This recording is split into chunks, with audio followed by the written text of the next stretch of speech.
tudo isso é muito sério.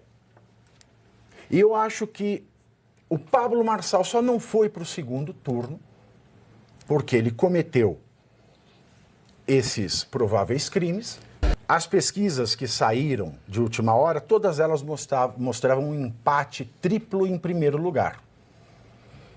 E esse empate triplo em primeiro lugar representou com fidedignidade o resultado das urnas no sábado. No sábado não, no domingo, ontem, dia 6.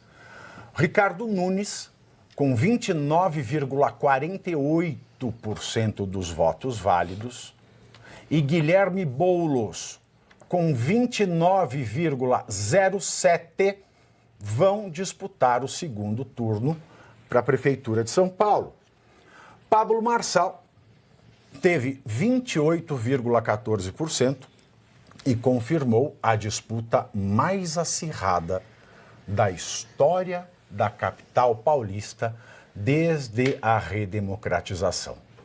Tabata Amaral, que ficou na quarta colocação, ela obteve 9,91% dos votos e avisou, ainda ontem, que vai apoiar Boulos, obviamente ninguém esperava o contrário, no segundo turno.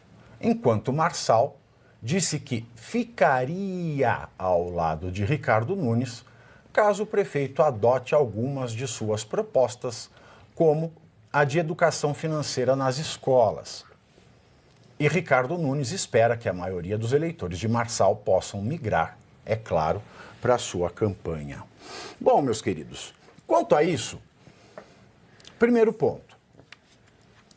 O Nunes ele não precisa se comprometer com isso que o Marçal pediu, porque o Nunes é obrigado a fazer isso que o Marçal pediu. Porque a educação financeira já é lei no estado de São Paulo já faz 7 anos. É que nunca foi implementada. Olha que vergonha. Então é uma obrigação. E outra, o Nunes ele cuida de educação infantil.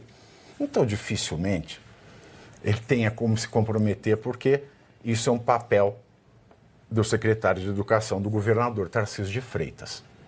E quando eu vejo uma coisa dessa, me entristece, porque mostra que as pessoas não sabem o que o prefeito faz. E nem o que existe no estado de São Paulo. Porque é tudo muito triste. Os vereadores foram eleitos os mais midiáticos possíveis. E eu lembro que na noite de sexta-feira, e é disso que eu quero começar a falar com vocês, o Pablo Marçal publicou nas suas redes um atestado de uma entrada de Guilherme Boulos no ano de 2021 numa clínica chamada Mais Consulta. E nesse atestado o médico dizia que ele deu a entrada acompanhado por uma pessoa que não se sabe quem é. Ele estava com um quadro de, se não me falha a memória, de surto psicótico, ideação suicida, paranoia e um exame que constava nessa descrição, o que é muito estranho, porque estava apenas num atestado e não constava anexado o exame, dizia que ele tinha usado cocaína. Isso foi postado na rede social, né, no Instagram. O que aconteceu depois, no meu ponto de vista, foi definitivo para a eleição de domingo. Porque nós falávamos também na semana passada que, ao lado das pesquisas, nós temos as bolsas de aposta, o Polymarket das eleições. E na sexta-feira, o Polymarket dizia que ou Marçal ia para o segundo turno com Boulos ou Marçal ia para o segundo turno com Nunes. E depois que isso foi publicado, tudo mudou. Por que é que tudo mudou? Tudo mudou porque começou-se a se espalhar esse laudo da cocaína, que é uma coisa que ele tinha prometido mesmo antes de começar as eleições. No dia da convenção que oficializou a candidatura do Pablo Marçal, ele falou para todo mundo que estava ali: tem 2 candidatos a prefeito, o outro nós não sabemos quem é, que usam cocaína, eu tenho papelzinho. Estou só aqui recoletando para vocês se lembrarem. Ali atrás, nós já havíamos dito que Se ele tem esse papelzinho, ele não poderia usá-lo, porque isso é crime.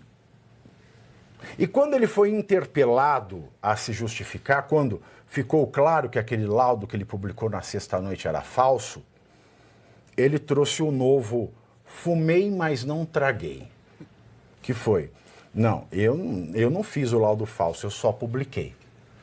E o que mais me espantou é que a imprensa brasileira deixou essa resposta ao Léo e não confrontou. Mas você não sabe que publicar somente também é crime? Uhum. Vou trazer aqui para vocês esses dados e eu vou passar para os nossos debatedores, porque isso é uma questão muito séria. Se nós, como analistas políticos de repercussão no Brasil, temos que ter a responsabilidade de mantermos posicionamentos coerentes, se nós dissermos que a CGU cometeu crime ao revelar o cartão de vacinação da Michele Bolsonaro, nós não podemos amenizar um ato que é tecnicamente a mesma coisa, só que com outra pessoa. O nome disso é imparcialidade e isso vocês vão encontrar aqui. Então, é o seguinte, se esse documento for falso, porque um dos advogados da campanha, o Marcelo Tostes, diz que vai mandar fazer outra perícia. Uma explicação muito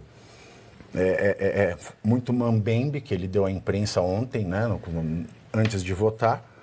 Mas se o documento for falso, nós estamos falando aqui do crime de difamação, porque a difamação é você, mesmo que seja verdade, revelar uma coisa íntima e socialmente abjeta sobre a pessoa. Então, a difamação, injúria, calúnia, porque se for falso, e o usuário usar cocaína no Brasil é crime, diferentemente da maconha.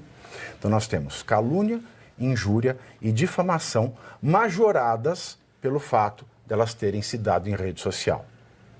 Esses 3 crimes podem dar até 3 anos de reclusão. Nós temos a falsificação de documentos, combinada com falsidade ideológica. E a pena é de 5 anos. E se você falsificou e usou, a pena vai para 10. Nós já estamos falando em 13 anos de reclusão. O crime de estelionato é passível de ser aplicado com até mais 5 anos. A associação criminosa, mais 3.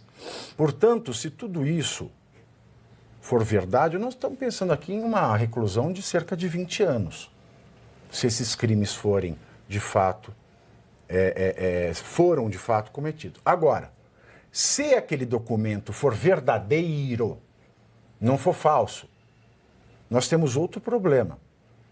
Porque nós temos o crime de violação de segredo, nós temos o crime de violação de sigilo funcional. Você não precisa ser o médico, mas você obteve, sabe que aquilo é de sigilo médico e você violou. O crime de difamação, mesmo se for verdadeiro, o crime de injúria, mesmo se for verdadeiro, o crime de associação criminosa, mesmo se for verdadeiro, por conta das violações, e o crime de estelionato, o que daria aí 8 anos de reclusão. Então, tudo isso é muito sério. Tudo isso é muito sério. E eu acho que o Pablo Marçal só não foi para o segundo turno porque ele cometeu esses prováveis crimes.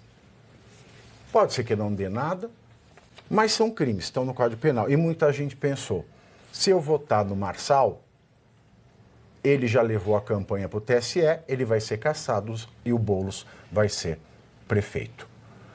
Quer começar, Luiz Arthur Nogueira? Eu acho que eu dei aqui todo o arcabouço para uma discussão sóbria e sem paixões. Perfeito.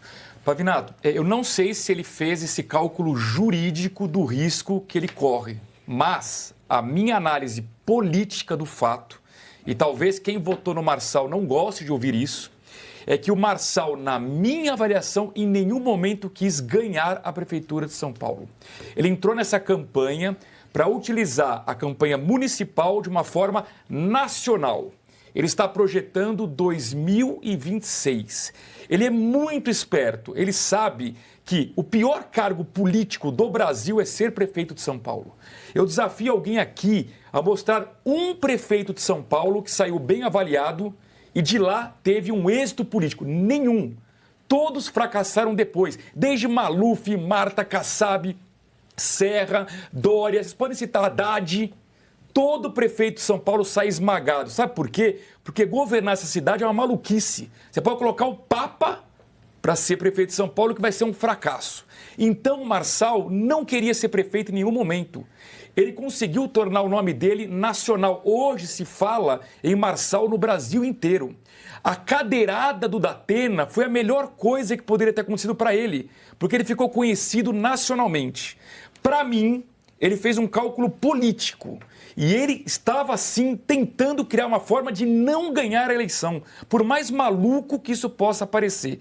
Então, na hora que ele divulga algo que ele sabe que é ilegal, talvez ele já esteja pensando, ou estivesse pensando em como não assumir a Prefeitura de São Paulo. Agora, o risco que ele corre é a questão que o Pavinato acabou de falar, o lado jurídico. Porque se ele se tornar inelegível, o plano dele para 2026 foi por água abaixo.